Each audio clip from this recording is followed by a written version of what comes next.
Good morning বন্ধুরা, welcome back to my channel. আমার নতুন একটা ভিডিওতে তোমাদের জানাই অনেক অনেক স্বাগত। আর সকাল সকাল রেডি হয়ে গেছি আমরা সবাই। তো আজ হলো মঙ্গলবার, আজ হলো মা কালীর দর্শনে আমরা বেরিয়ে পড়েছি কালীঘাট যাওয়ার উদ্দেশ্যে। তো বরমশাইকে তো অনেকবারই বলেছি, ওর ঠিকঠাক সময় হয়ে উঠছিল না, সেই জন্য এতদিন ধরে যাওয়া হয়নি। তো বহু বছর পরে যাচ্ছি, প্রায় 9 থেকে 10 বছর পরে। আর বছরের শুরুতে এই প্রথম আমরা একটু বাইরের দিকে যাচ্ছি। আমাদের তো সেরকমভাবে ঘোরা হয় না কোথাও, তবুও এই আশেপাশে যদিও একটু বেরোতে পারি না, মনটা খুবই ভালো লাগে। দেখো মানে সবাই কত আনন্দ পাচ্ছি।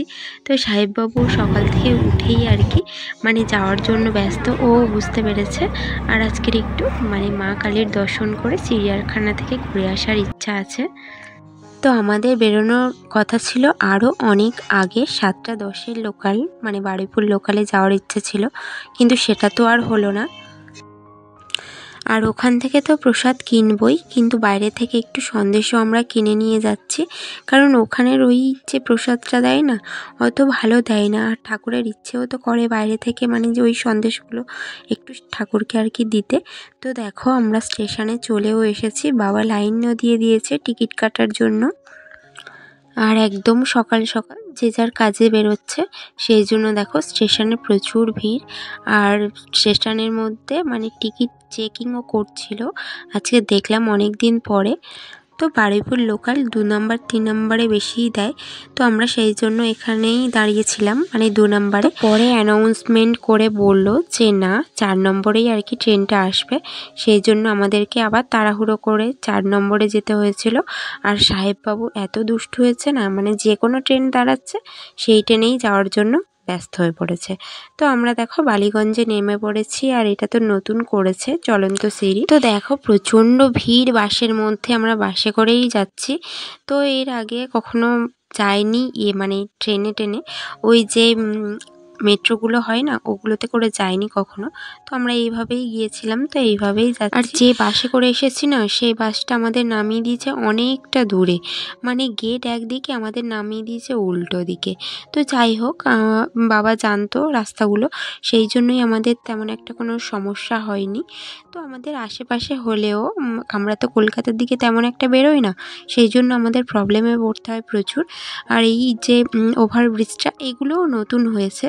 তো আগেরবারে যখন এসেছিলাম, ভাবো অতগুলো বছর আগে এসেছিলাম, তো মানে এগুলো তো হয়নি, তখন দেখিও নি।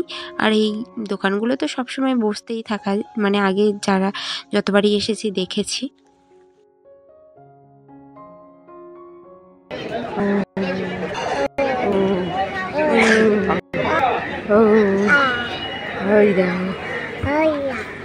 কত কি বিক্রি হচ্ছে বল বাবু?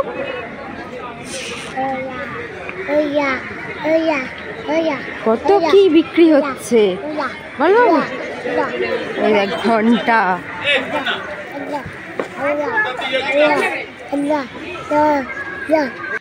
তো আমরা তো এসেই একটা পুরোহিত ধরে নিয়েছিলাম, এমনিতে রাস্তার মধ্যে অনেকেও ধরবে, কিন্তু সবাইকে তো পাত্তা দিলে চলবে না, আমাদেরও নিজেদের একটা মানে বাজেট থাকে, সেই রকম হিসেবেই। তো দেখো এখানে চলে এসেছি গঙ্গাতে। তো ভেবেছিলাম সাহেববাবুকে স্নান করাবো, কিন্তু এখানে এসে দেখলাম যে গঙ্গার জলের এই অবস্থা। তো হাতে নিয়ে দেখছিলাম কিন্তু বেশ পরিষ্কার, কিন্তু মানে দূর থেকে এরকম নোংরাই দেখাচ্ছিল। আর এখানে না এরা কাজ করছিল, তো একটু আশেপাশেগুলো পাতা নাতা এইসব পড়েছিল, তো ওগুলোই ওরা পরিষ্কার করছিল। জানি না সবসময় করে কি, আজকের এসে তো দেখলাম যে করছে। তো তারপরে আমরা এখান থেকে হাত মুখ ধুয়ে নিলাম। তো দেখো আমরা চলে এসেছি মন্দিরের মধ্যে, আর মন্দিরের মধ্যে ঢুকে দেখি এত ভিড়, মানে সকাল সকাল তো, তারপর শনি মঙ্গলবার একটু মা কালী এখানে বেশি ভিড় হয় যে কোনো জায়গাতেই। তো বাইরেই এখানে ধূপ মোমবাতি জ্বালানোর ব্যবস্থা ছিল।